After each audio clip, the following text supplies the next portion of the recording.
doing good. I thank you for gracing us with your presence for day 2 of Entrepreneurship Week series events.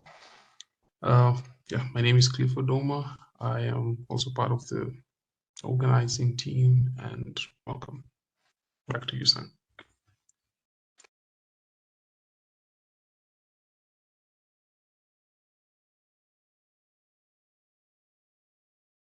Thank you, Clifford.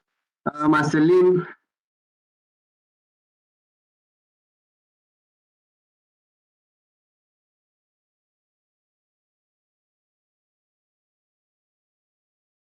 Good evening.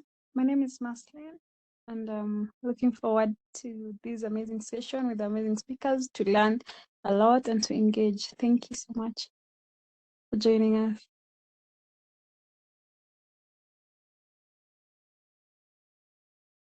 Thank you, Marceline. So welcome all, and I think we are going to start as others join in. So we are going to welcome our first speaker, that is Brighton Kivendu. He's going to talk on the topic entrepreneurship as a driver for innovation. The topic is an extension of yesterday's. We had another session yesterday on entrepreneurship and as a driver for innovation, but we are going to have an extension today. Yes, so Brighton, welcome. Thank you. Thank you very much, and good evening, everyone. Looks like we are a small number, so Sang, if you don't mind, we can probably just have everyone introduce themselves, probably so we just get to know who is here. I see we are about 8 or 9. Yeah. Yes. And while we are doing that, someone can mention whether they attended yesterday's session and maybe a key takeaway from the entrepreneurship conversation yesterday. We are small numbers, so that should be quick. Okay, thank you. And I think we should start. Maybe Chris, you can start.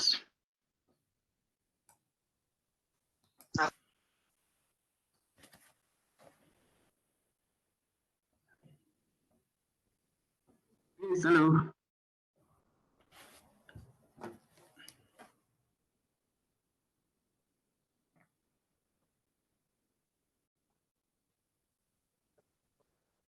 Okay, it seems Chris has an issue, so maybe Joseph or Inaina, you can introduce yourself. Hello, everyone. My name is Joseph. I did not attend yesterday's session, and I had other commitments, but I'm very happy to be joining you guys today, and I'm looking forward to learning a lot from the team. Thank you. Thank you, Joseph. Ian.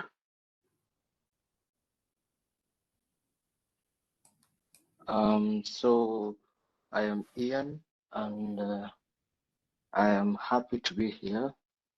Yesterday I was not able to join, but today I'm grateful to be here. Yeah. Thank you, Ian. Chris, are you able to talk?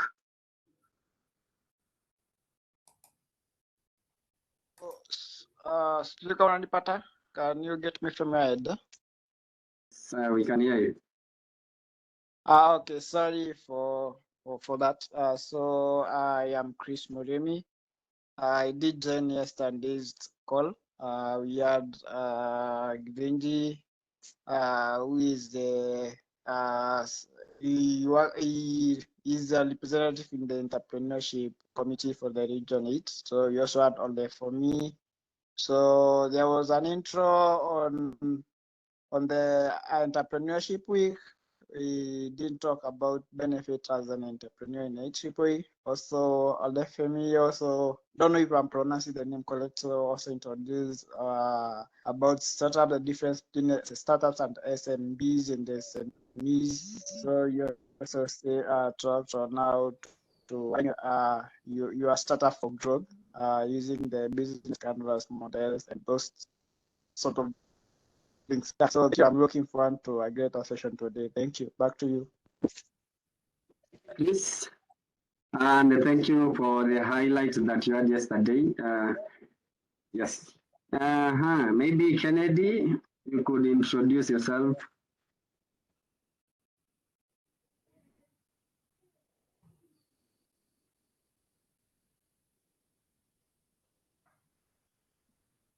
Hello, Kennedy.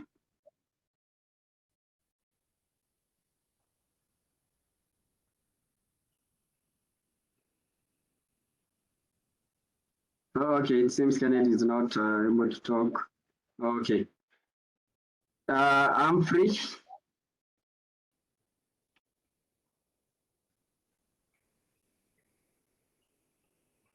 Hello, good evening, everyone. My name is Humphrey Muhindi. Unfortunately, I did not attend yesterday's session, so I may not be able to talk about it. But looking forward to hear what today is all about. Thank you. Thank you, Humphrey. So I think everyone has introduced themselves, and I think we can start. Yes. Okay, thanks, San. So I've just prepared some talking points for conversation, and then again, since we are a small number, we can just make it as interactive as it can be. So I don't know, Sang, but with your guidance, I know you mentioned that the questions and answers will probably come later, but I'm happy to just have this is a conversation, so it becomes more meaningful. So just share my screen. Let me know when you can see it, and then we will get started. Can you see my screen? Yeah, We can see. Thank you. All right, cool. So as I've said, so it's going to be a short conversation. It's not a presentation.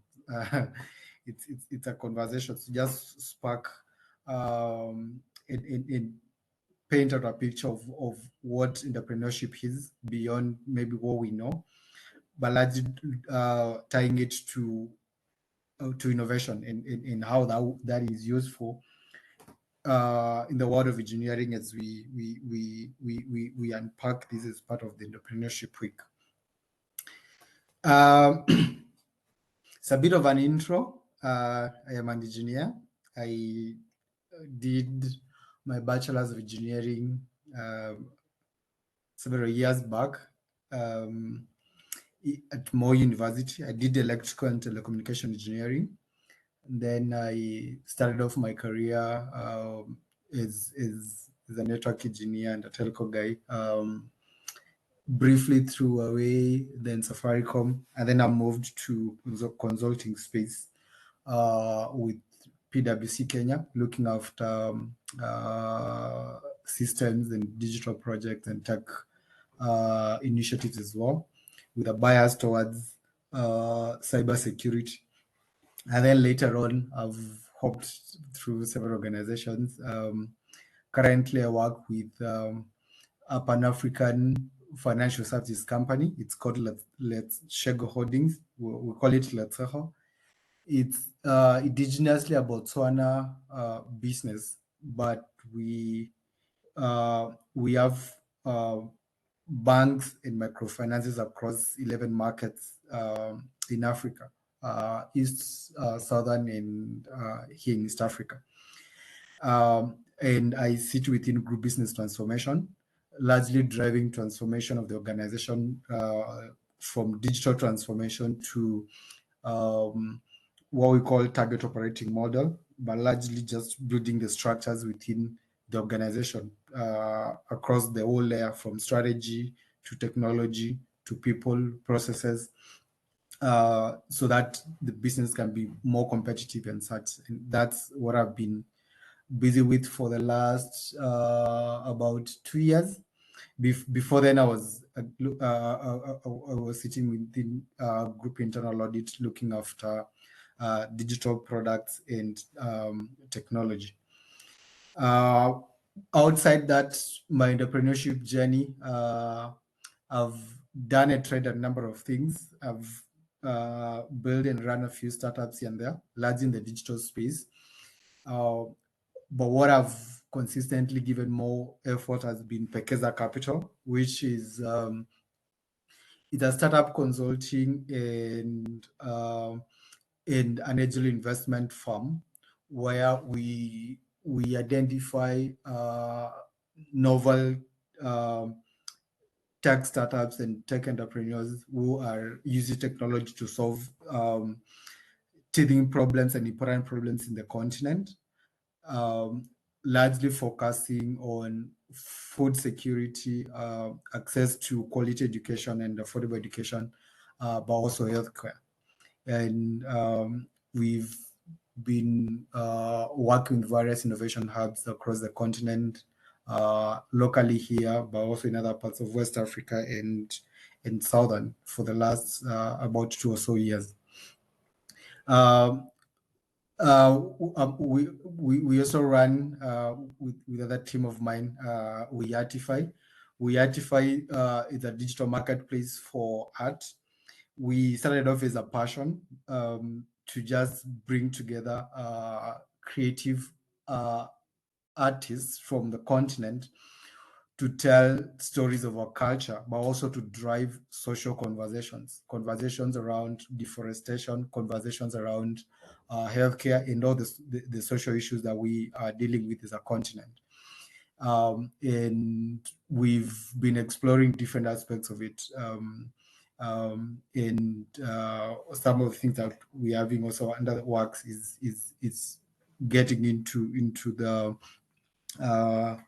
the decentralized blockchain infrastructure to explore some of the opportunities that we get from there, and largely just see how we can bring in your NFTs and other aspects to it. But that's part of it. You'll find my footprints across many innovation hubs in the continent, from Ghana to Nigeria to here and different places. And those are things that I get to do, and also tell stories of African leapfrogging capability. I am also a scholar. I am a PhD researcher locally here with JQuat, doing business innovation and technology management, where I also teach bachelor students in IT and BBIT on some of these tech courses. So that's pretty much a bit about my background. So we are talking about entrepreneurship and as a driver for innovation. And as I've mentioned, I would love this to just be a conversation. We'll just look at, when you talk about creativity, what does it really mean? When you're talking about innovation, what does it really mean? And then I'll bring you to the context of the industry, in how that actually plays out, and again talk about innovation. There's this guy called Barry.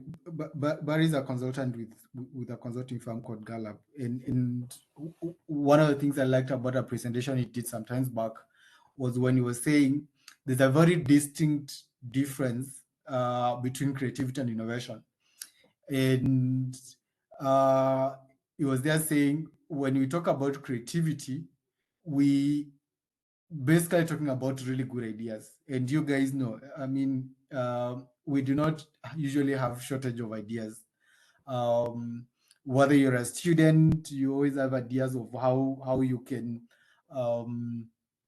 make the queues shorter when you're going for cafeteria, or probably how you can improve the ways classes are being handled, or if you're leading an engineering community or an association, you're starting to think, how can we bring in more ideas of how we get to run that efficiently, from the very minute of things to very groundbreaking ideas. But one of the defining factor is when we bring in the aspect of execution, and that's where the difference comes in. And Barry said that creativity does not help until we actually bring in action to actually bring those ideas to life. And it's when we are doing that with an aim of actually causing an impact, when actually that creativity is actually innovation. And the ability and the process of actually translating that those great ideas that we always have into something meaningful and impactful is what and where an entrepreneurial mindset and work actually comes in. And I know this is true to all of us.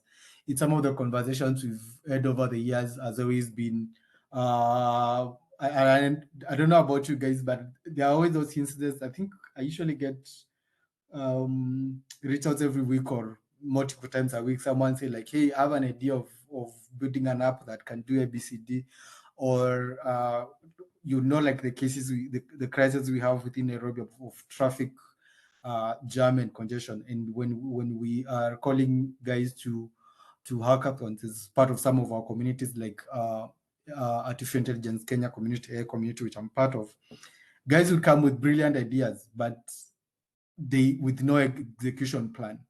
And we say that's where the difference comes between those who dream and actually those who get to do. So you see, you must have heard probably of guys saying an entrepreneur is not just a dreamer, but actually someone who rolls their sleeves to actually get to work and execute those ideas. So I thought that's a very important thing to just highlight as an anecdote to this conversation. And creativity, whether you're looking at it from whichever setting that you look at it from, whether you're running a business or a startup yourself, or you're working in a big enterprise and organization, or you are a student, or you're looking at it from whichever angle, creativity is basically being able to look at things differently in a way that allows you to see areas of improvement into it and bringing those ideas out so that they can be able to improve stuff. We'll talk about, for example, what different organizations get to do to actually create a creativity culture or innovation culture, so that entrepreneurs, what we call entrepreneurs in organizations, where these are like your employees, but have been empowered to see problems differently or see opportunities of areas of improvement differently and be able to bring this to life, and just how that gets created. And just spoke again about innovation, basically just the ability of transforming those ideas into life. Hello, Brighton. Maybe sorry. Yes, sure.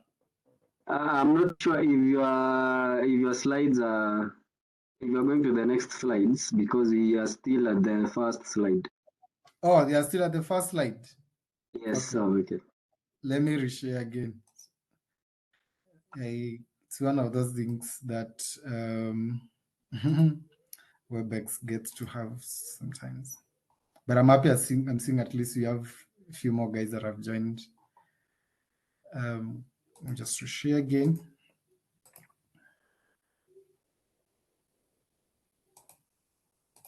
Just give me a shout when WebEx decides to leave my slides behind, yeah? Okay, yeah. And now I can see. All right, sure. And guys, you can, if you have a question, you can always drop on the chat, or you can unmute so we can have a conversation around this. Are the slides moving? Yes, we are now at slide number 6. I hope you are at that slide. Okay, great, Yes. great. Yeah. So we've talked about that. So when you look at that cycle loop of idea generation, harnessing and stuff, and I don't know whether some of you guys have probably sat on sessions where people talk about design thinking, or just iterative way of harnessing ideas and bringing them to life. but if you look at it from that perspective, when we talk about creativity, just basically talking of that very initiation stage. But then when you put into work to make sure that you're actually building those ideas into something meaningful and tangible that actually gets to be executed, then you are already moving into innovation management. And when you are actually able to build products around it that are useful to customers or users, then you've already got into that that other space. And that's an important thing to say. I know in one of my class earlier on in this month, about 2 or 3 weeks ago, we're having conversations about this: is creativity innate, or can it be learned, can it be nurtured? And it was interesting, and maybe since we still have a few us here, I'm happy to hear from yourselves. What do you guys think? Is creativity innate? Is it innate, meaning like you have to be born with it, or you either have it or you don't have it, or it can actually be nurtured, it can be grown, it can be learned and stuff? What do you guys think? Okay, personally, I feel like it's kind of like both. I feel like it's kind of like both. So I feel like it's partly innate in the sense that you can actually be born to like notice some key areas, or let me say that third eye. People usually say it, the third eye. So you can actually have it, be born with it, and just have that keen focus on stuff. But also, if you don't have it, I feel like you can also like train yourself and kind of like get to recognize these things and also get there. So I feel like it's both to me. And I like that. I like that the way of looking at it. And maybe I'll just throw an extra question to you. In your view, what would be the key differentiator between people that would consider very more creative than those who do not? Is it because of those innate or intrinsic inborn traits, or is it learning, or what would be the key differentiator? Okay. So for me, I feel like it's let me say, there's let's say that person who was born with this kind of creativity, then they also get to practice it and like build up on it. I feel like they get to a certain level where that person who wasn't born with it and like got to practice it can't reach. So let me say the most creative people are the ones who had it intrinsic, but still like worked on it and built on it. Yeah, so that's my opinion. Is that Humphrey? Well, sorry, from this side, I'm not seeing someone with the person who's speaking. It's Clifford. Oh, it's Clifford. Great. Thanks, Clifford, and thanks for your submission. Someone else? Do you agree with Clifford, or what are your thoughts? Hello, Brenton. Sorry.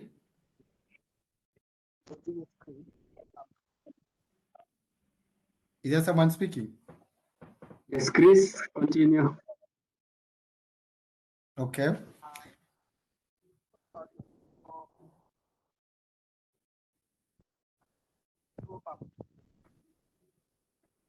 Okay, I'm not sure if there's someone speaking, but if there is, it's very faint.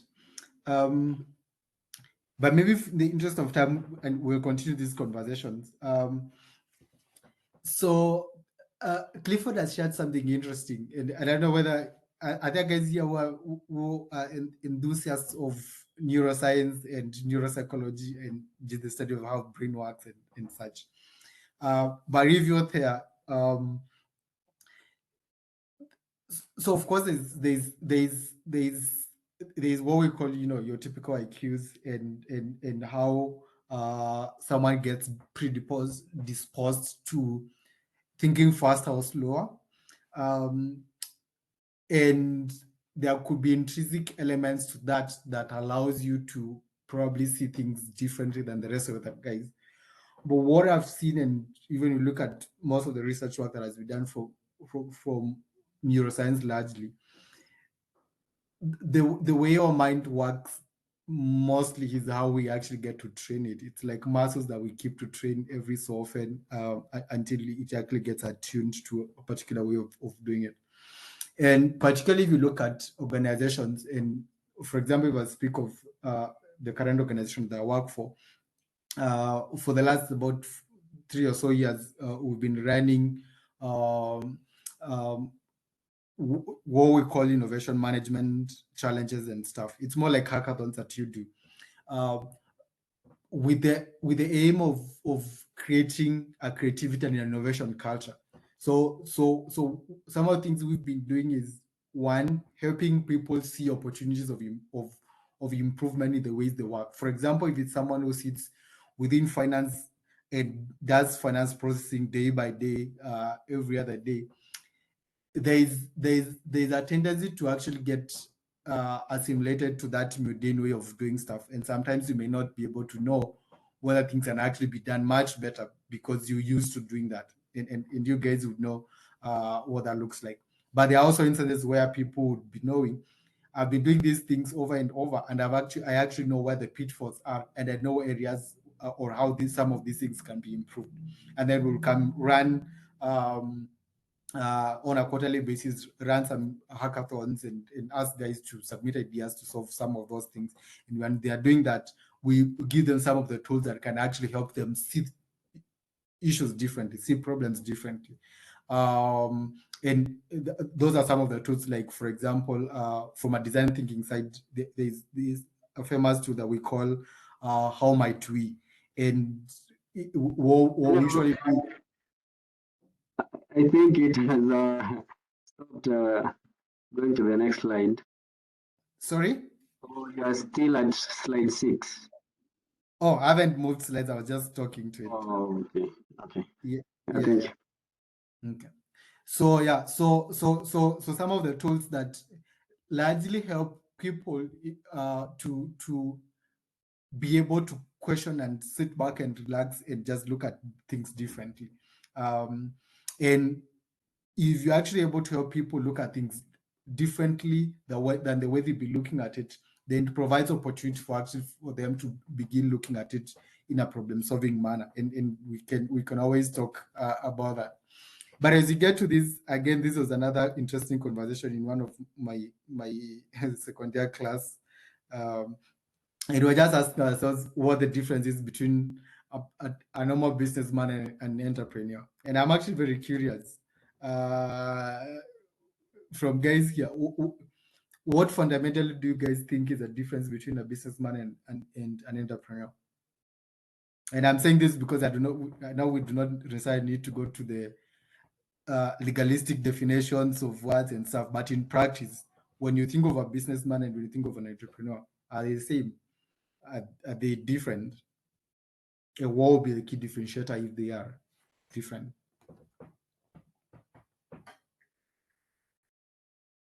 Let's hear from guys.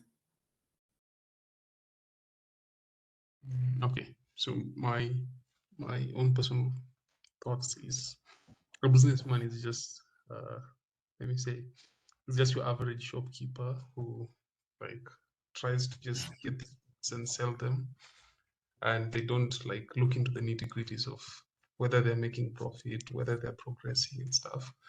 Then an entrepreneur is someone who does business for growth and maybe for profit now. Like, they look, is this business working out? They do like reviews and like check to see if they're making the profit, if they're meeting the profit margins and stuff like that.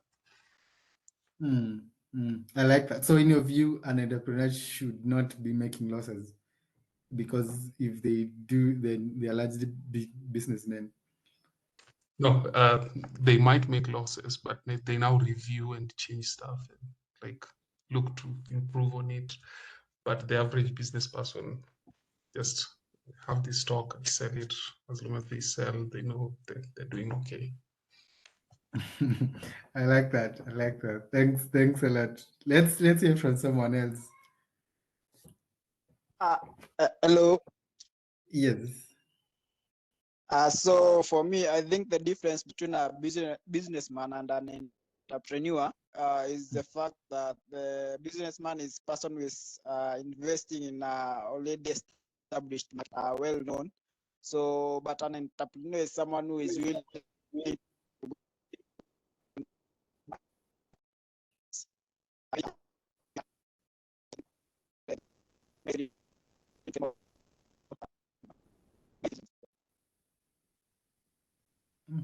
I'm not sure whether it's on my end, but I've lost you towards the last words that you're saying. Internet breaking. so I was saying an entrepreneur is willing to have a bigger risk in his investment. So an entrepreneur is willing to take, if I get you right, you're saying an entrepreneur is willing to take bigger risk in investing. Correct? Okay. Thanks a lot. So sorry, I think your line has been breaking, but I've managed to get bits and parts here. Someone else?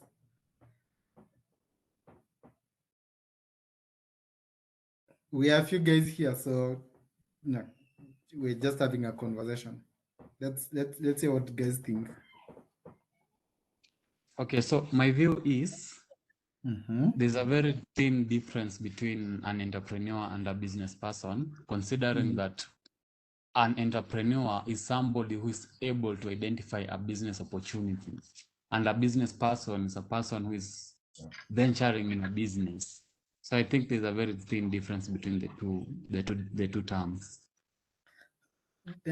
Great. And now that all of us, I'm presuming, or if not all of us, majority of us are engineers.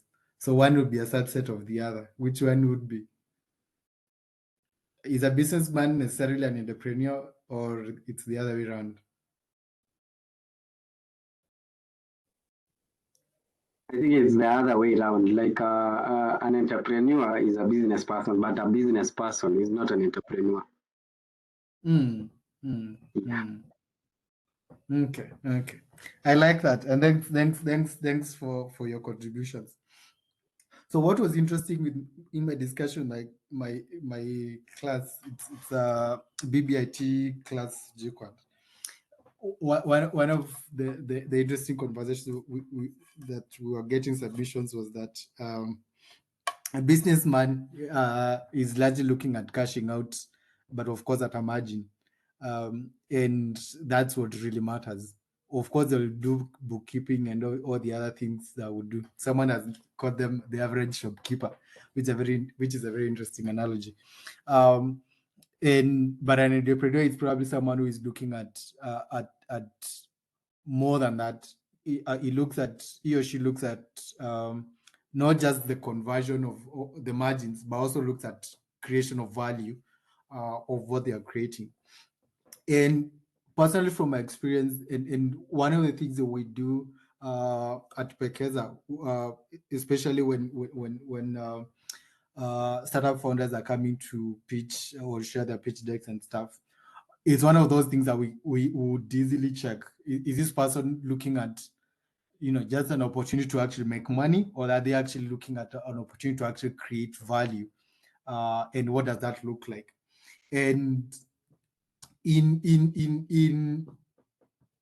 my view, and from my experience, when we actually talk about an entrepreneur, you are talking of a problem solver.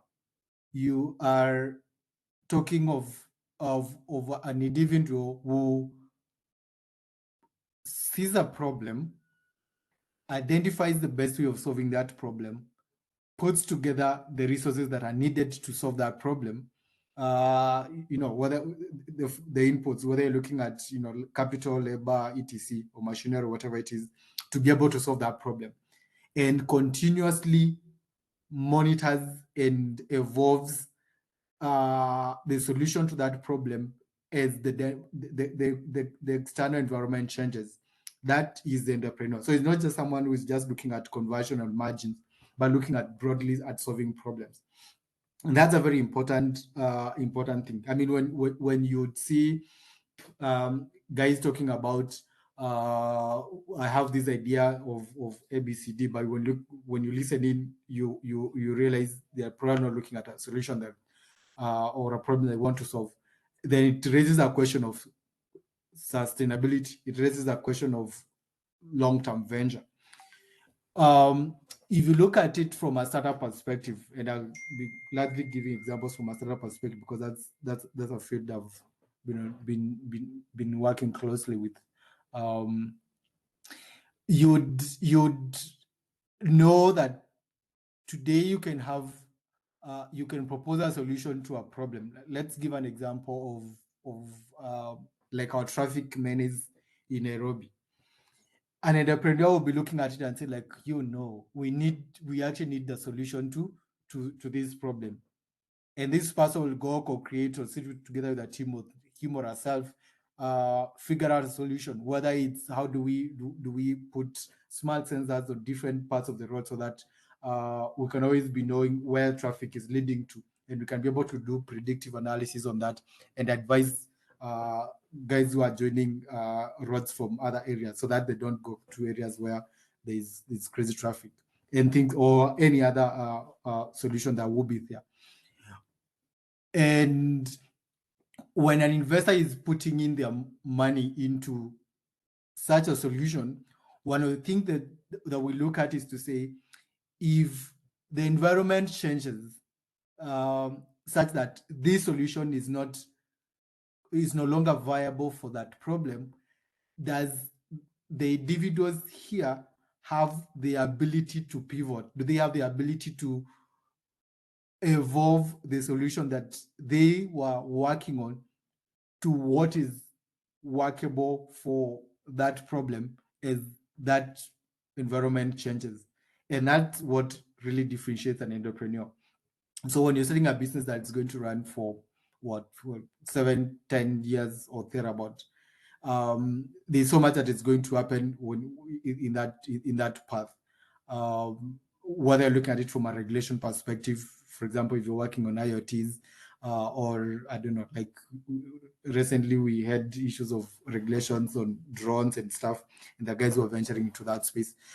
Sorry to interrupt, Brighton. Yes. Yes, I see your time is really. Oh, it's really gone. Yeah. Great. How many more minutes do I have? You're past your time by around 3 minutes. Okay. Yes, Looks like but yeah. we also started late, but no worries. Yes, yeah. Great. I'll just try to wrap up quick. But as I was saying, the whole idea of this conversation is just to spars to just look at it in that perspective and just be able to demonstrate that link. But as I was saying, an entrepreneur is that problem solver, and that is what is very important.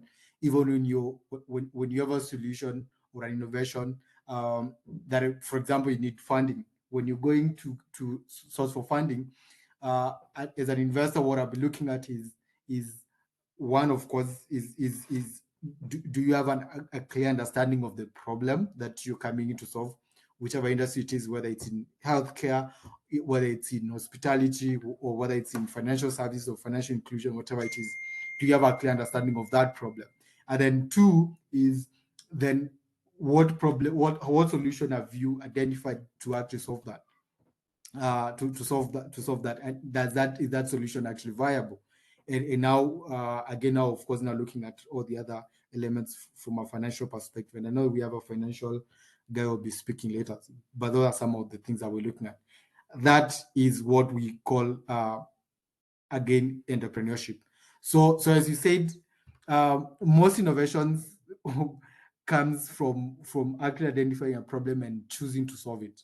And in most senses, we're building products that solve that problem. And again, we go even a step further to actually build enterprises around that product or a stream of products. And that's, again, is entrepreneurship. An example of Neo from South Africa, who had one of those diseases can't remember what category of disease they are called, but the types of diabetes and stuff. And every time going to the hospital there was always long queues. And and in one of these instances, he actually had collapse, and it was bad. And what at least was like, look, what if we actually created a dispenser that allows some of these common drugs like paracetamol and etc. to be dispensed off a machine, so you do not have to queue. And he created Technovera, health tech in South Africa. Or Wawura Njiro, I'm hoping some of you guys know her, who created Food for Education, basically a feeding program for children, and has brought in guys from different places. But because she was trying to actually solve the problem of accessibility of in education, but also problem of food in that. And she was awarded in South Africa in 2018 during the Global Citizen event. Or Nekishon here, who because of our love for education in mentoring young girls in Maasai community, created a community-based organization that leverages of skills that Maasai women have of building and weaving, the Maasai artwork that we know, and use that to actually support not just the women, but also use the funds to actually support girls in that. Again, seeing a problem and actually solving it, that being an entrepreneur. And as long as a problem exists, then you can always evolve and pivot the innovations and solutions that you get to provide to actually solve that problem. And that's a very important thing. Some of the opportunities that exist, whether you're looking at it from an engineering student at the university, like those engineering projects that we get to have towards the end of the year. And remember, in our times, we were just looking at something that is exciting scientifically or engineers wise, but also to give us marks. But in most of these things, I dare say we were not necessarily looking at it. Is this something that we're actually solving a meaningful problem? And this is something that we can actually get to build even beyond university. And that's what we've been seeing some of the industry players coming in during the university events like expos and stuff, to just see what are those creative ideas that or innovations that students have they are solving meaningful problems and can be scaled or integrated to mainstream organizations, or the hackathons that guys get to do hackathons, or those moments when you're just going through your day-to-day work and you're seeing opportunities of solving some of those problems. I've mentioned again, without repeating, that when you talk about entrepreneurship, you're actually talking about extraction of an economic value, being able to actually create impact and solve a problem. And in doing that, while you're doing that, you constantly asking yourself, what is the best way of solving that? And while you're looking at that, is actually where those ideas come in. It's where the innovation comes in, whether you're looking at it from a technology side or just from a mainstream process improvement or process innovation side. Interact within organizations, we have what we call entrepreneurship, but just basically how a culture that employers help employees act like the owner, act like the owner of the business or the CEO, and create innovation management opportunities and cultures that allows people to bring their creativity to the fore. And you guys can check most of there are a good number of innovations that actually come from internal employees within an organization. An example is that swipe to unlock feature on most smartphones now, which was done by this guy called Friendly Azos of Apple sometimes back, being inspired by aeroplane toilet door and some of those things. This one I just shared here to say, when you're looking at innovations, so of course there's a big bang where they're looking at it like an Elon Musk, creating SpaceX or Neuralink to transfer knowledge from a computer to someone's brain.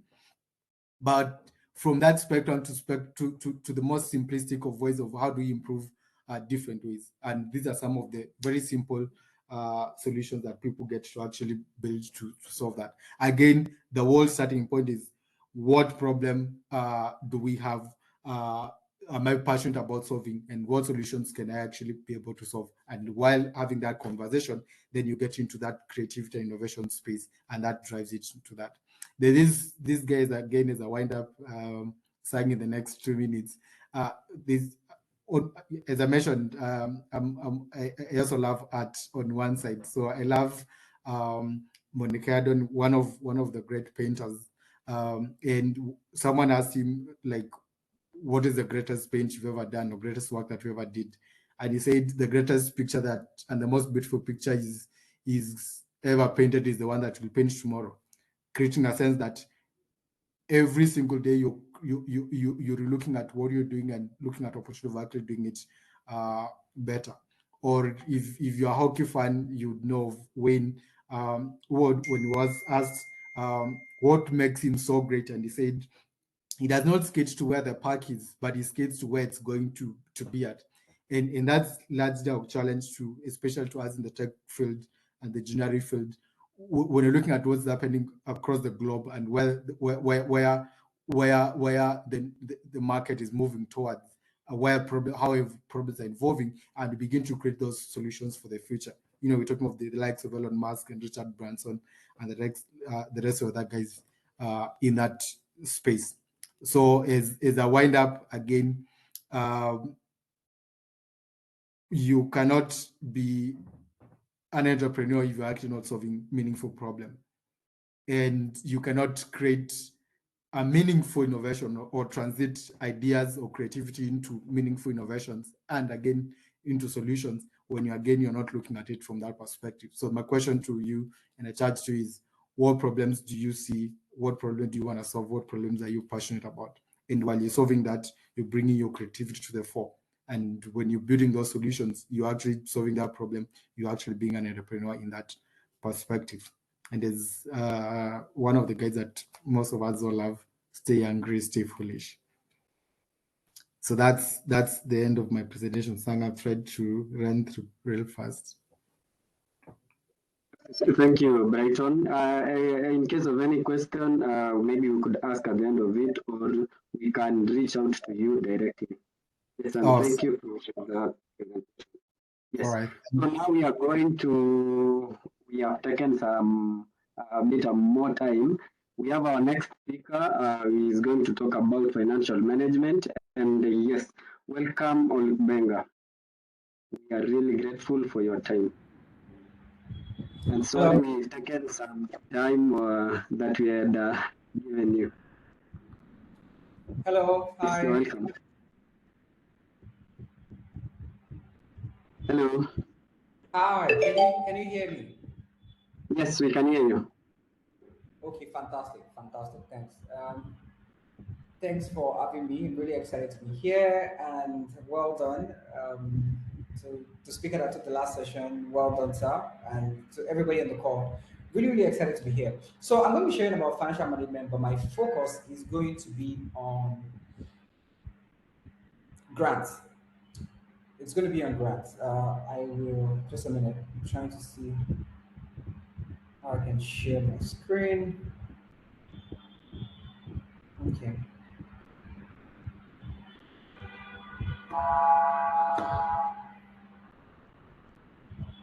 Okay, I'm not seeing PowerPoint though. Sorry, just a minute. I'm trying to see.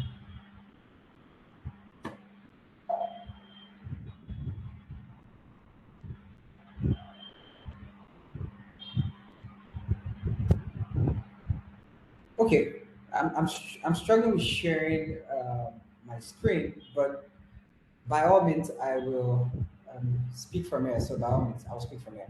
Okay, so yes, the topic is financial management, but of course, my focus would be on grants, because when you think about financial management and you think about how basically you can accelerate your growth as a startup, grant funding is one of the key vehicles that you can use. Typically, a lot of people know about loans. Loans are very popular. Equity, very popular. But grant funding is a very solid vehicle, especially because you don't have to pay back the money, right? Because if you take a loan, you have to pay it back. someday, somehow.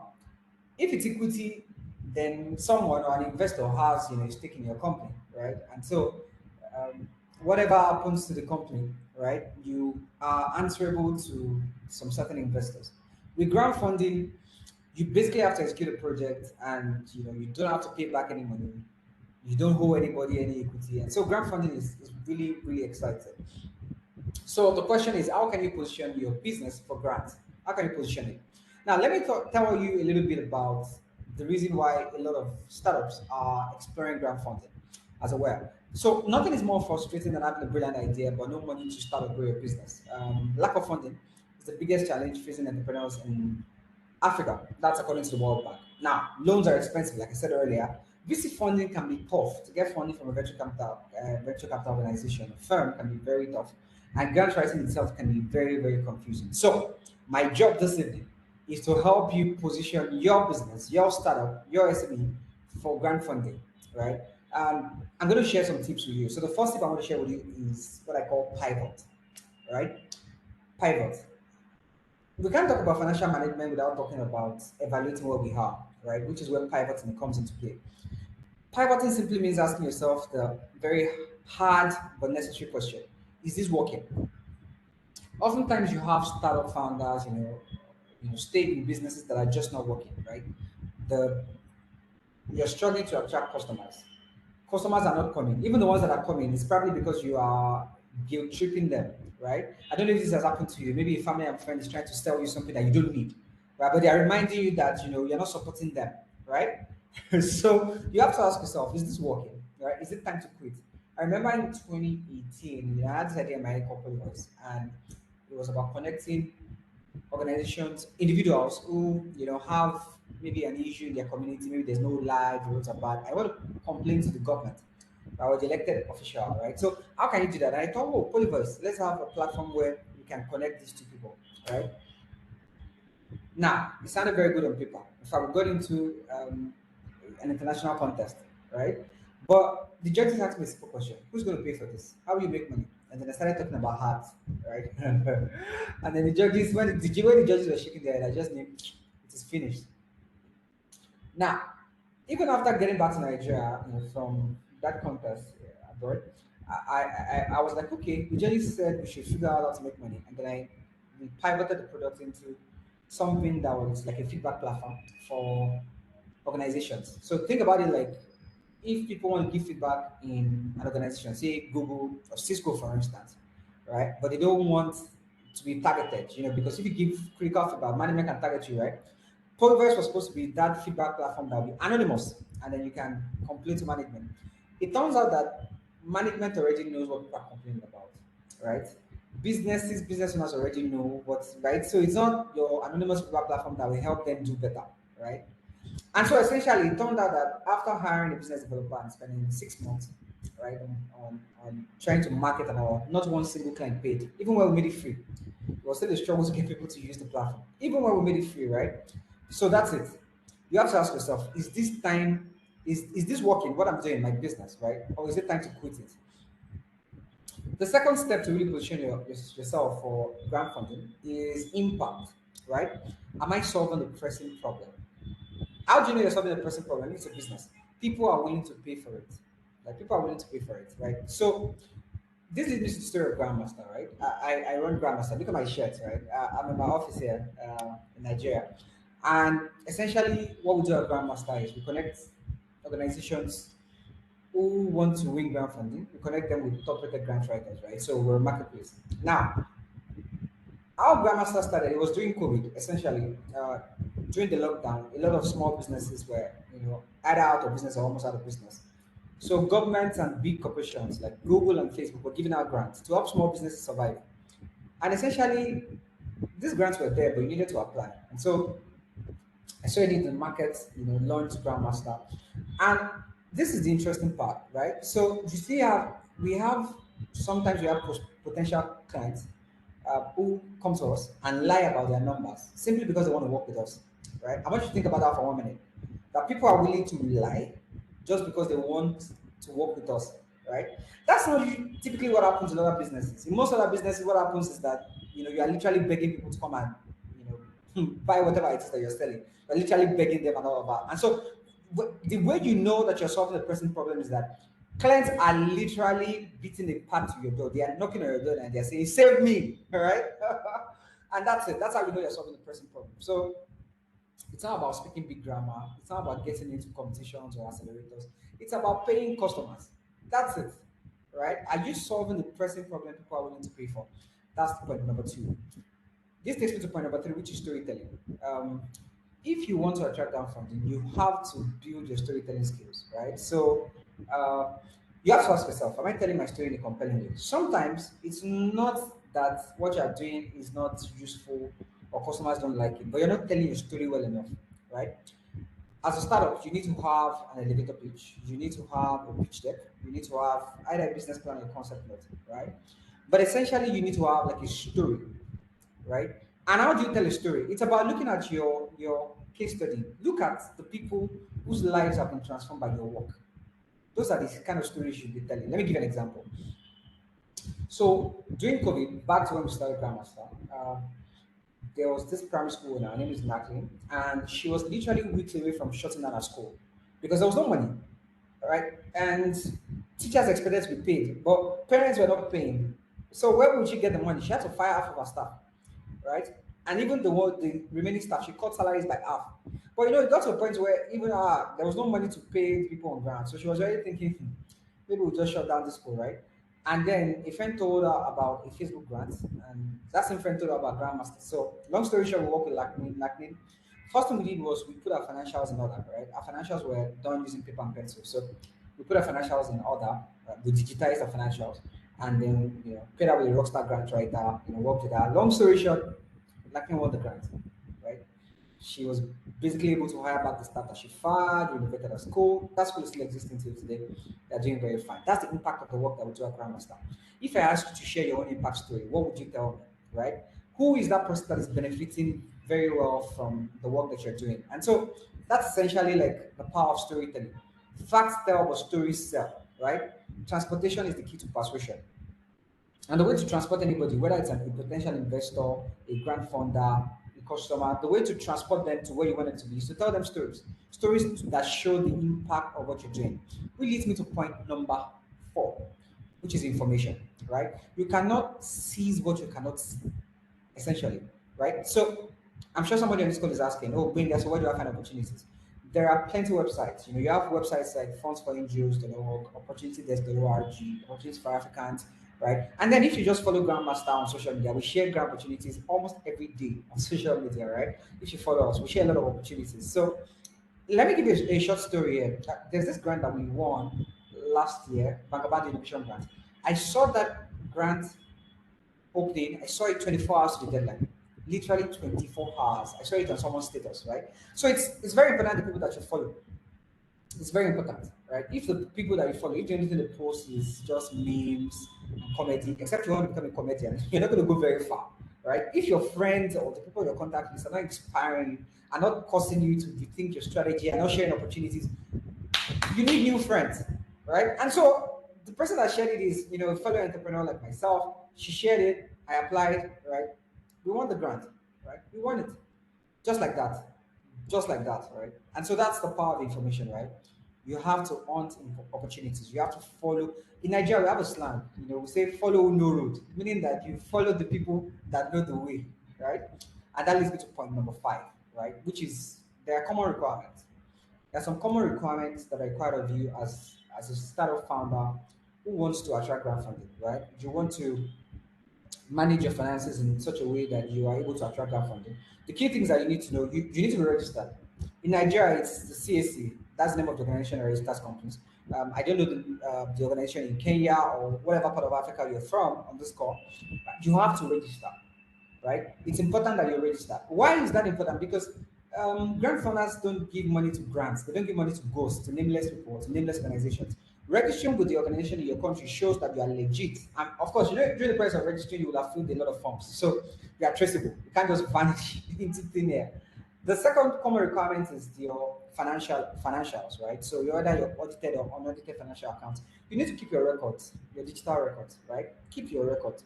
I remember there was a Google grant that we applied for that we won, that we won internally, and basically it had a requirement of financial documents. I basically just went to use Wave Accounting, and I just exported our financials and I just attached it.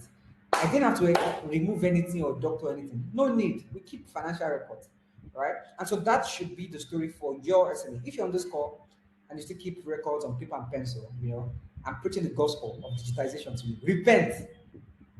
After this call, go and look for a cloud-based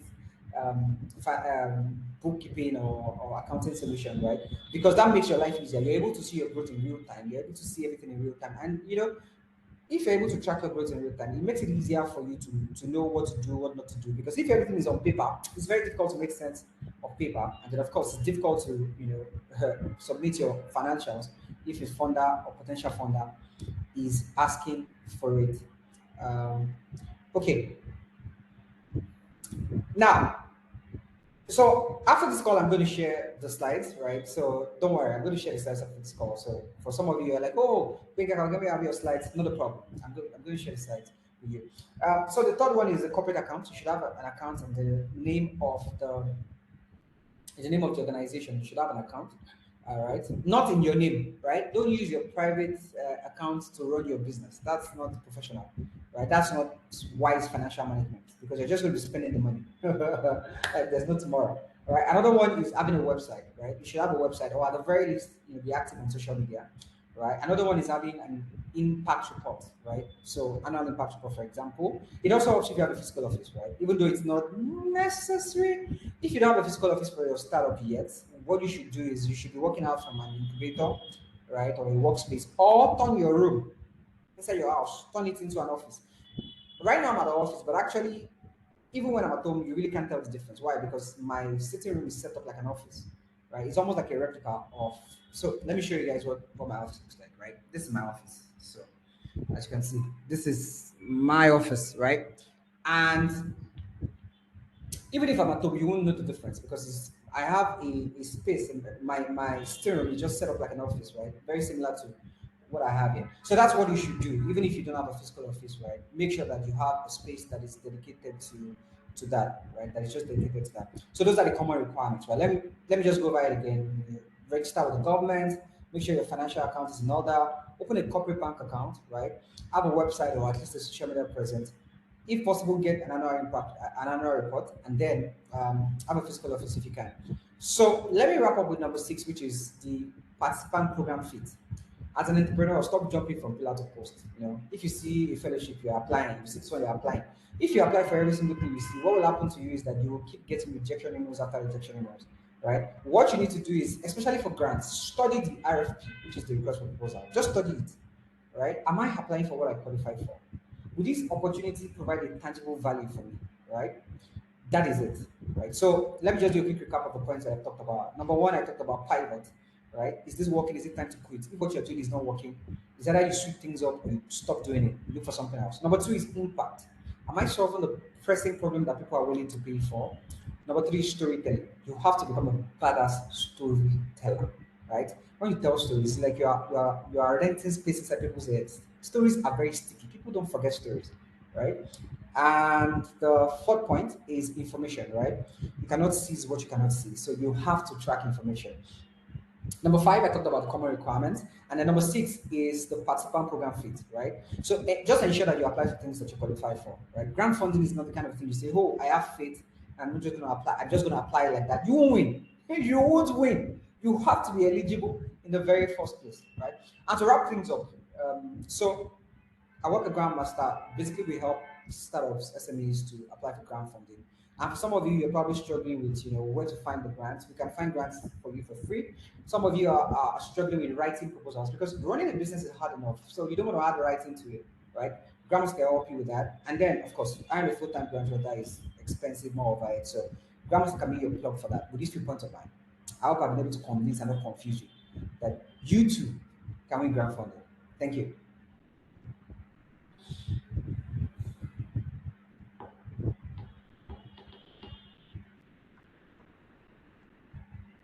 Over to the host, please. Yeah, thank you, Omega. Thank you so much for that great talk on grants. And maybe I forgot to at least tell you guys who Olubenga is. So Olubenga is a social entrepreneur. He's an alumni of the Leadership in Business Institute of Kellogg School of Management, USA. He's also a co-founder and CEO of Grantmaster. We have put the link to the www.grantmaster.xyz on the chat. Maybe you can go through. And also, Grantmaster is an online platform that connects ambitious organizations in need of debt-free and equity-free funding. Yes, Benga is also a philanthropist. He founded Africa's biggest orphanage coalition. It's called TOS, the Orphan Empowerment Society, which is an NGO working to end orphan poverty in Africa. Yes, and so far TOS has empowered nearly 25,000 orphans. So thank you so much, Olubenga, for that talk, and we really appreciate your time. Thank you. Thank you for having me. Thank you. So maybe we can you can share your slides after, then I can see how to also share. Yes, I have done that. I have done that already. I have shared okay. already. Yes. Okay, So I'm thank you. sure Marceline will share with everybody. So thank you. Okay, so if you have any questions, you can put them on the chat, and then I think Lumenga can answer them through there. So now we are going to our third speaker.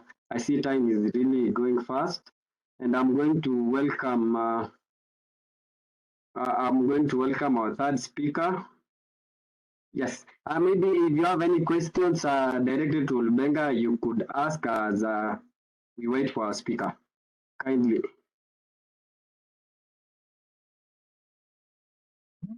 Yes, any questions?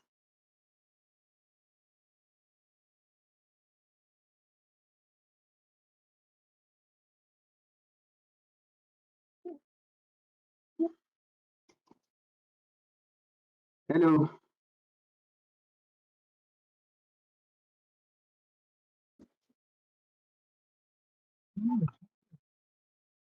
Yes, hello. If you have any questions, you can unmute and ask.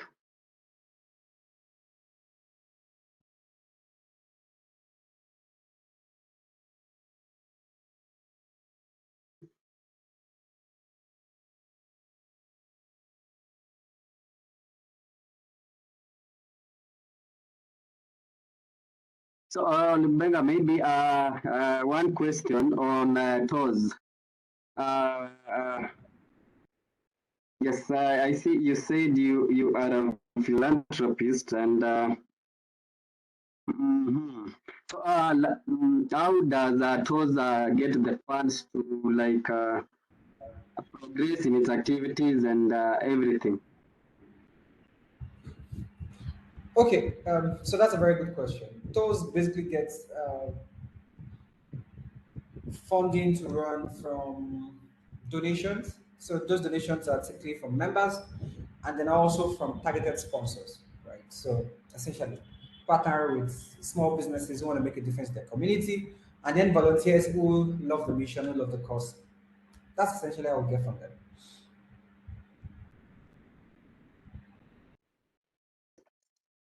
Yes, thank you. Does anyone have any questions directed to Olubenga?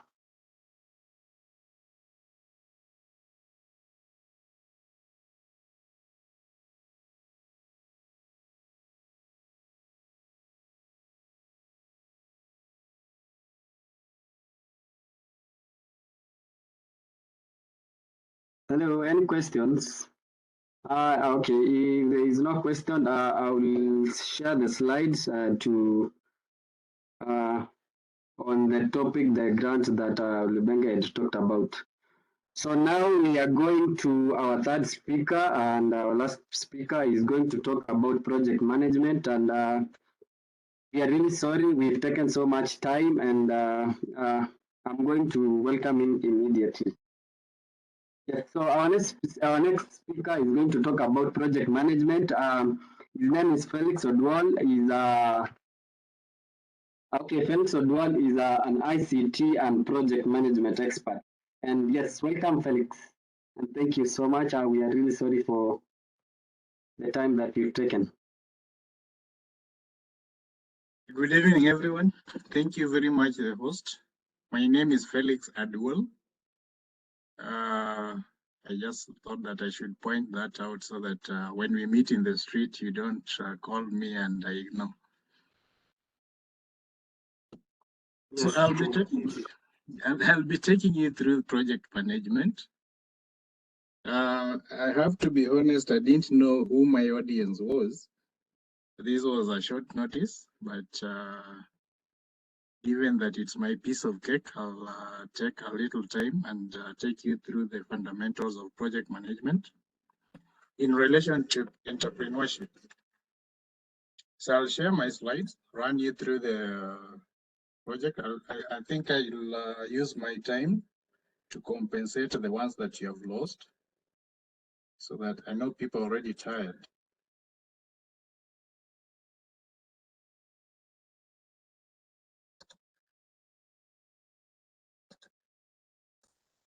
Okay. So project management, the entrepreneur. Again, I'll say that I didn't know what topic to tackle, but from after sharing the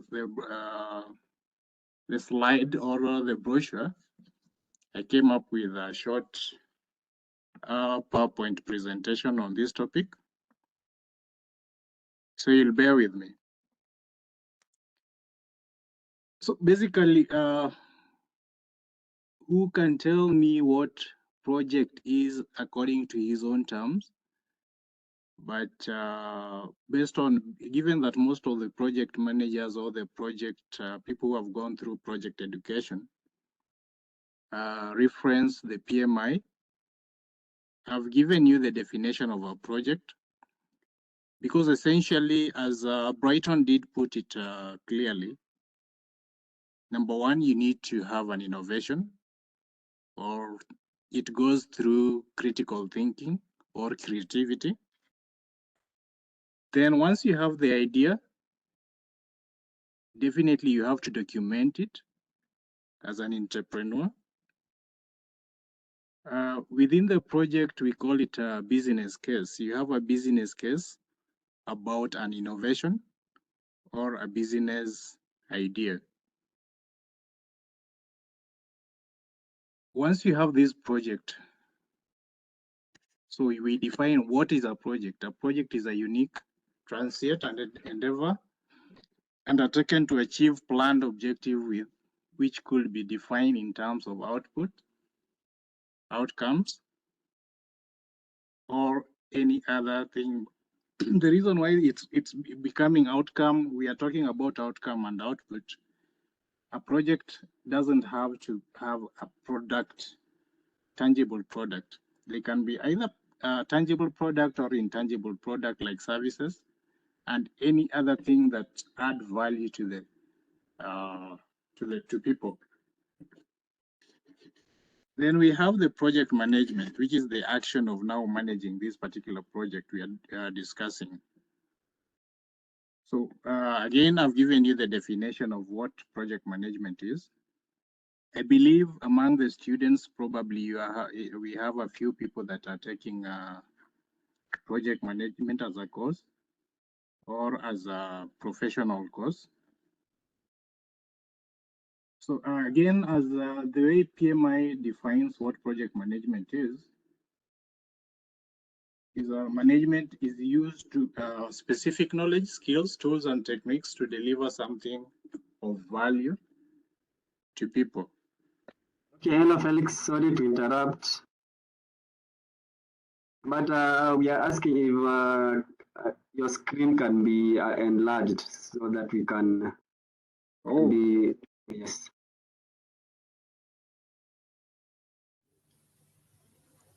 How will I do that? Go to your display setting because you're sharing both your presenter and the other one. up on your display setting. No, it's okay. I'll hide the presenter. Is it better? Perfect. Yeah. Yes, it's okay. Okay. Then we have the project. Sorry, I'll go back. Then we move to the next slide, which is slide number 2 or number 3. So we have the project versus business as usual, which is commonly known as operation. So basically, a project introduces a new product, as I didn't mention before, or change in product, whereas business as usual reproduce the same item. I've given you a simple example. A project will produce a new IT system and roll it out in a business, whereas business as usual will be operating the same IT system day in, day out. So I think you're able to distinguish between these two. Project, basically, the reason why we say that it's time bound, it has a start and end, because we have, you want to manage this particular activity, which is time bound, it's resource bound, and it's also supposed to produce the value that is desired. Then we ask ourselves, project management organizations. By project management organizations, we can name quite a number. So we have, as an entrepreneur, you need to make a choice of the nature of your business, whether it's supposed to be projectized or it's a functional project organization structure. What do we mean by projectized or organization structure? We mean it means that all the operations and all the thinking start from the project perspective, and we have a dedicated project management as an office. We call it PMO, Project Management Office. So most of the ideas and the resources are entrusted with the project office. And if there is any functional activity that needs to take place, it originates from the project office. Then we have the functional project organization structure. So the functional project organization structure, we have where a project manager, we have just a small project office, but there are functional structures which are divided or grouped into like skills. For example, you have them in forms of department. You can have a finance department, IT department. So these are people that share skills, skill base, and they are grouped according to that. These managers, they have specific departmental managers. And if there is any project to be carried out, the project office has to consult with the functional managers. It means that project office has less power than the functional managers. And in such scenario, you should be prepared to solve a lot of collision in terms of in principle and character-wise. So that calls for your managerial skills.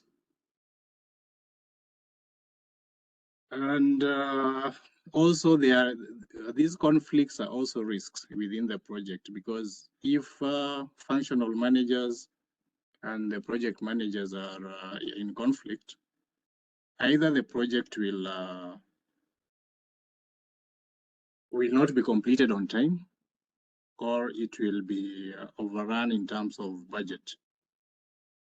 And I believe my brother, I didn't get the name quite right, the guy that handled finance, has taken you through good avenues of sourcing for funds. So these funds need to be managed quite well within the project or within the activities that generate value that you are selling as entrepreneur.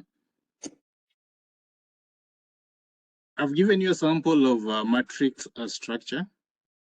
So basically, as I did mention, matrix structure, we have the power of project manager is diagonal, while the power of departmental heads or functional heads, it's vertical.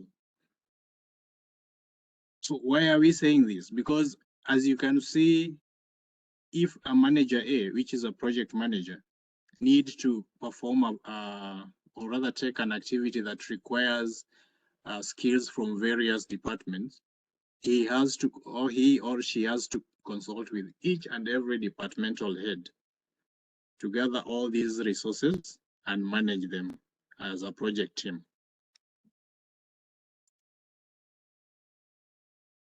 So we have a masking where the entrepreneurship meets the project management. Basically, we have, for you to come up with an idea, there are quite a number of risks involved, and there are quite a number of processes involved for this idea to be converted into a product or converted into a service. So how does this happen? One, we have the conceptualization of the idea. So once you conceptualize the idea, what happens? You document this into a business case. Within a business case, you come up with a project charter. So project charter basically lists, it's a high level document. It will list the objective of this particular project, and it will give you the deliverables, high level deliverables. Once you gather, then you get into planning. What happens in the planning? We have quite a number, myriads of documents that come out of planning. So as an entrepreneur, you know, you must have a risk management plan. You must have activity, of course, schedule management plan, which will break them further into work breakdown structures and all that, and come up with different granular documents. And I'm very particular on risk because we are talking about entrepreneurship. So identification of risk in a project is not a one-time thing. So what you can take away from this that risk and quality is a continuous process. So as a project manager or as a businessman, the only three things that you are managing: time, cost, or finance, and people. So those are the resources that you are managing. But within these three items, you have myriads of risks that you have to mitigate. Of course, you'll determine how to manage these risks. There are some that you will avoid. And not all risks are bad. Some present opportunities that you have to maximize on. So we have, depending on the size of the institution or the organization, of course, we have a project. Then myriads of projects folds into a program, and myriads of programs fold into a portfolio.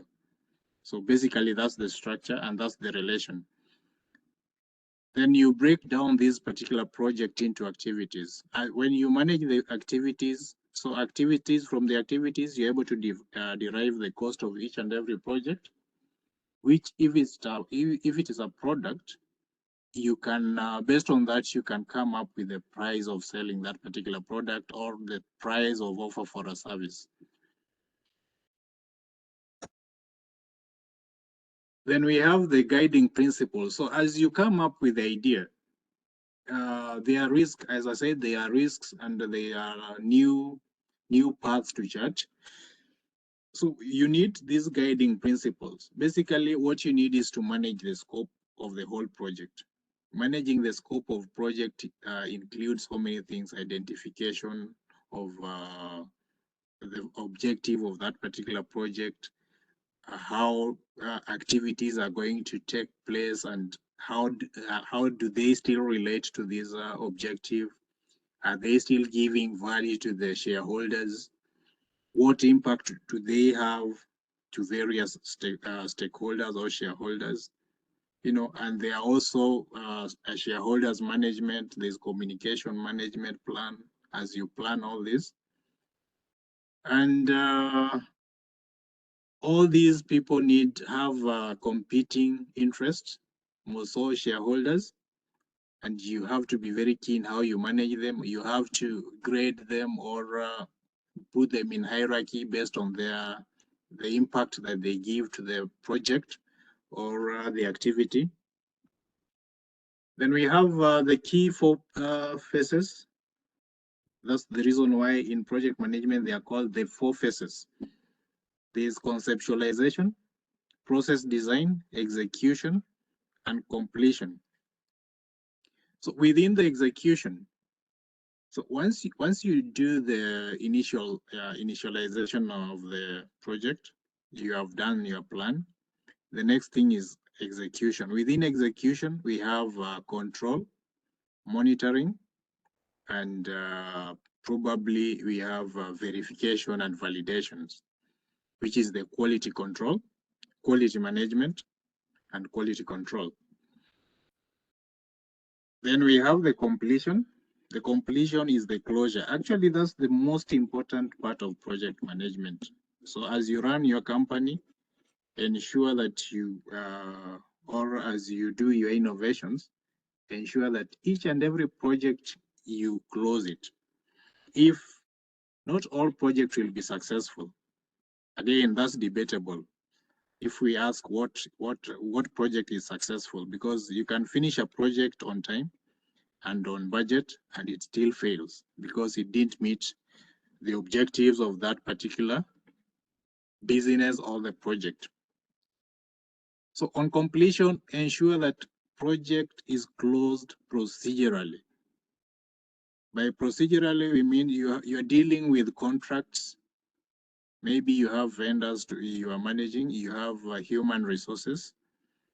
If this is not done rightfully, you'll have a lot of court cases, probably contracts that were not honored. You have the payments. So I normally tell my clients or the people I consult for, you must pay all your vendors before you think of closing any project. So that's true. To avoid any issues that may affect your income, you have to do that. Then we have the scope management. As I mentioned, I have some text here that I did share with you. I'll share this slide with the host so you can read through. But basically, I've mentioned it. The process of scope management includes identification, definition, and documentation of project objectives. Considering the entrepreneur project scope management includes the following item: identification of the problem, definition of offered solution. I think even the previous speakers did mention this, that you need to identify a problem before you even start thinking of creating a product. Because naturally or essentially you are just responding, or you are driven by idea of solving someone or existing problem, isn't it? So we have the 4 phases. Again, we have the initiation, the planning, execution, and project closure. As I did mention, I think I've put that in detail. So I've done for you the footer notes, or the notes on each and every slide, so you can read through. Then we have the project execution phase. What happens in project execution phase? I have mentioned we do monitoring and controlling. Then we have the risk management. So we in risk management, we have risk identification. Number one, you have to identify the risks. Once you identify the risks, what happens? you examine the risk against either the environment or the techniques you want to use to manage this particular risk or respond to the risks.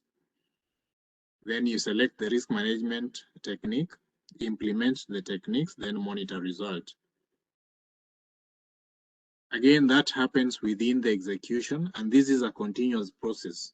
You can have a risk at the tail end of the project, probably, and risk involve even government regulations.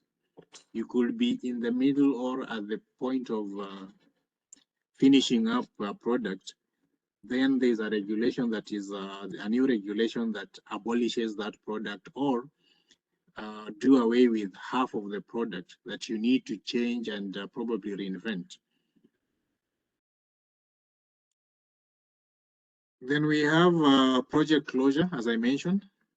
This is the critical last phase in the project management lifecycle. And during the closure, the team reviews the deliverables, then compares and tests quality to the intended project outcome. So within the closure itself, we have, I didn't mention that we have knowledge management, which is very key in each and every project. So each and every endeavor that you're taking, you have to document. This knowledge is quite important for the future references because we are temporary in each and every position and every location we are in. So we have to document each and every activity so that if someone is taking over or assuming someone is buying your organization or your innovation, it's well documented and it's easier for them to follow. Besides that, we have the point where the deliverables are verified, then validated at the tail end for that closure to be given a go-ahead. That's all, and thank you for your time. I now welcome any question.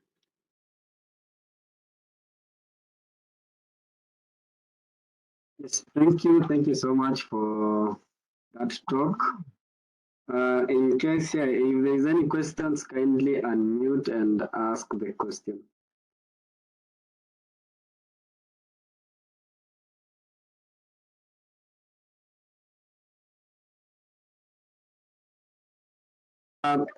Maybe I should start. Okay, I have a question on when a project or we're starting a business and there is that curve that normally from the introduction where you rise and then you reach your peak and then there is that decline.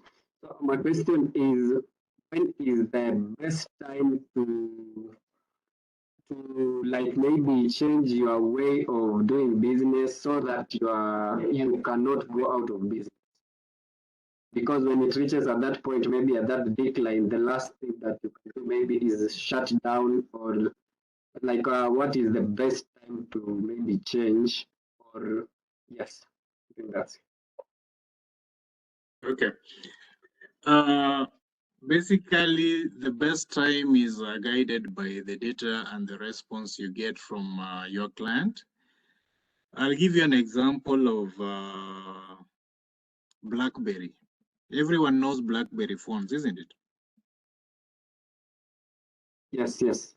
Yeah, so BlackBerry, it was the leading mobile producers at one point. And right now, I think if they still exist, they are they are nimble as opposed to the rest of the producers or manufacturers.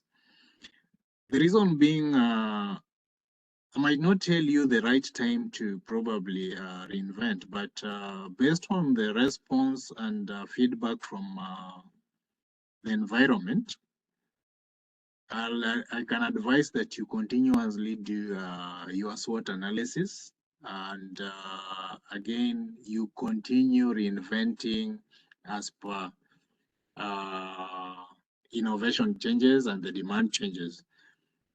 But of course, in business, you'll have early adopters and you'll have people who wait to see. So the late adopters.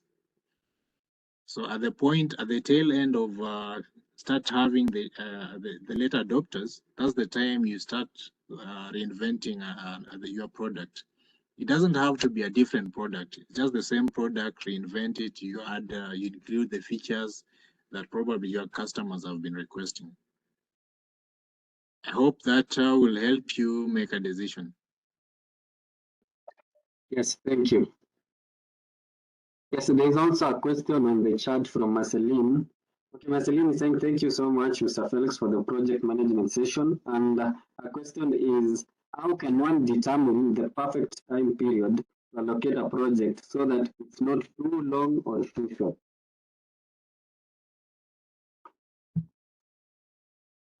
Sorry, the project duration.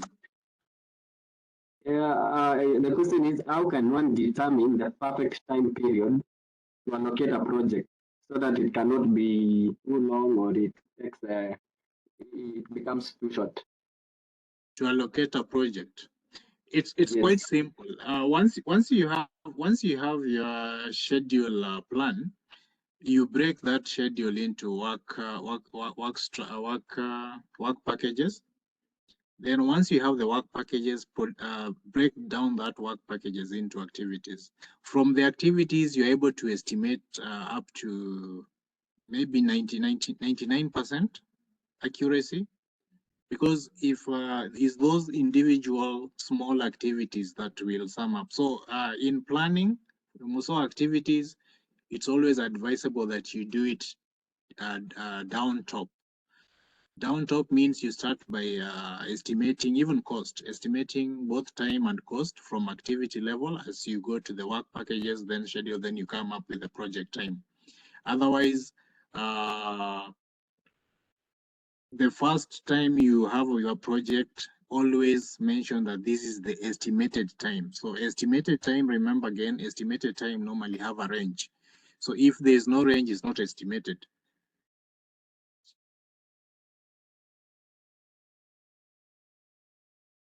I hope that helps. Yes, I hope, Marceline, that has answered your question. Yes, I see. Bottom-up planning, yes. Any other question from the audience?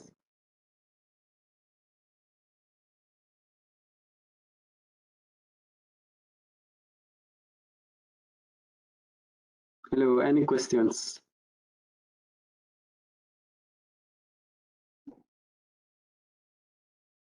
Okay, maybe just another question.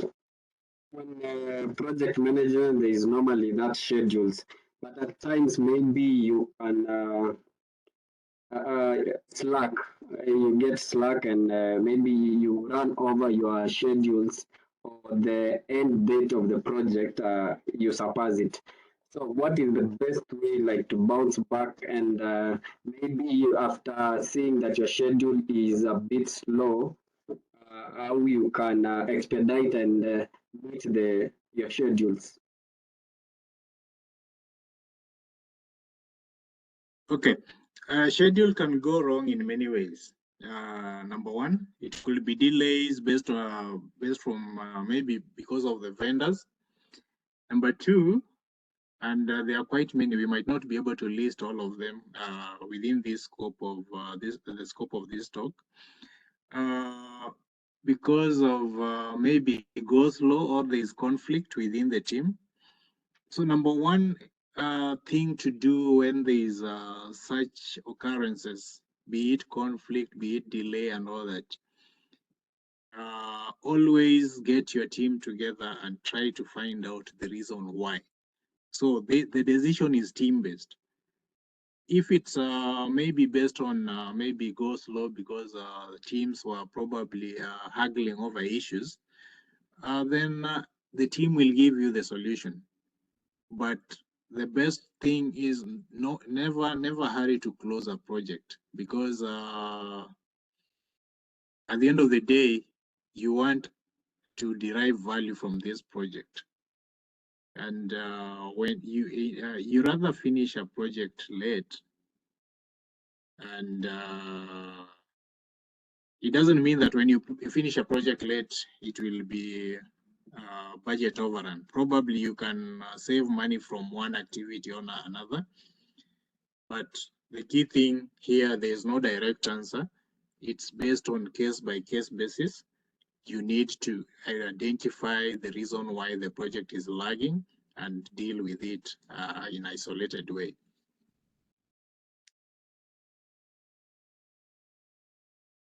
Thank you, Mr. Felix. Thank you so much. And we really appreciate your time, considering that we reached out to you and it was on such a very short notice to handle this topic on project management.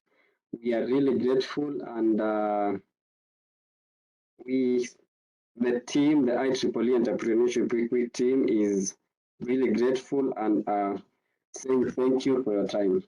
Yes, unless there is any other question that maybe you could ask Mr. Felix before we close, because I see time is really gone.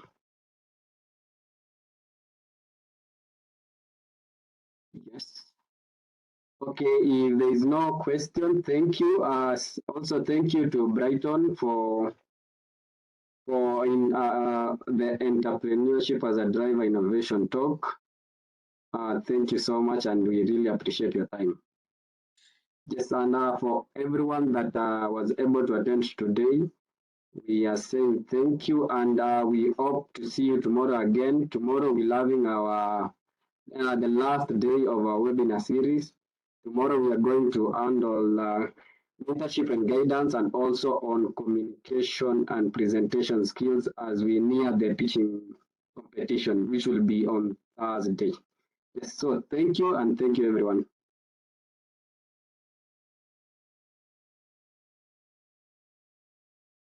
Thank you, Pius. You're welcome.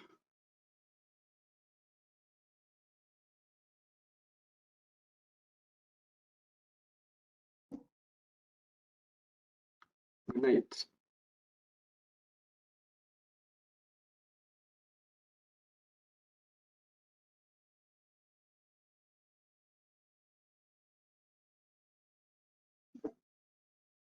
Marceline, mambo Wanyaje? imekuwa aje?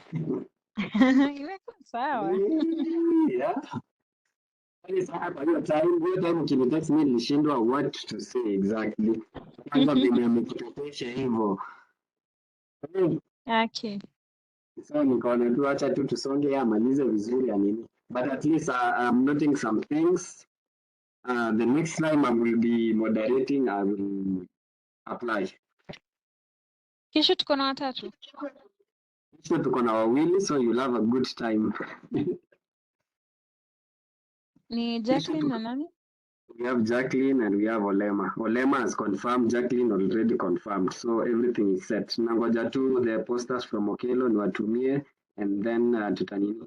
Na pia nimewaandikia au nimeandika kwa the program. I'm not sure sijawatumia though. Nilikuwa nataka kuwatumia yote pamoja na their posters. Nimeindicate maybe 40 minutes each. So kesho itaisha mapema. Yes. Kesho I think 40 tusema tu by hapo 9 tutakuwa tushamaliza. Naona kuna mtu amejoin sahi. Oh. Hello, Agri. Great.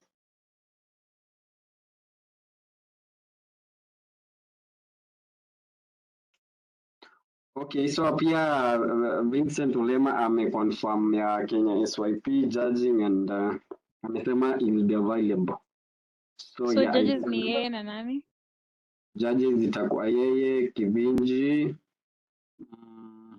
Jacqueline, and that is Olema, Jacqueline, and Dr. Njeri Ngaruya or something. Yeah. So those are 4. Those are 4. Savio, I'm not sure. Maybe I could talk to Charles kama anaweza salary jama itakuwa aje. Hello. Hello. Is the meeting still going on, or it has ended? Because I don't understand what you guys are saying. Oh, okay. Sorry. Okay, my name is Sang Kipkembo. Yes, the meeting just ended about 2 minutes ago. We are sorry, I think your time. Hello? Hello, I can hear you. Yes,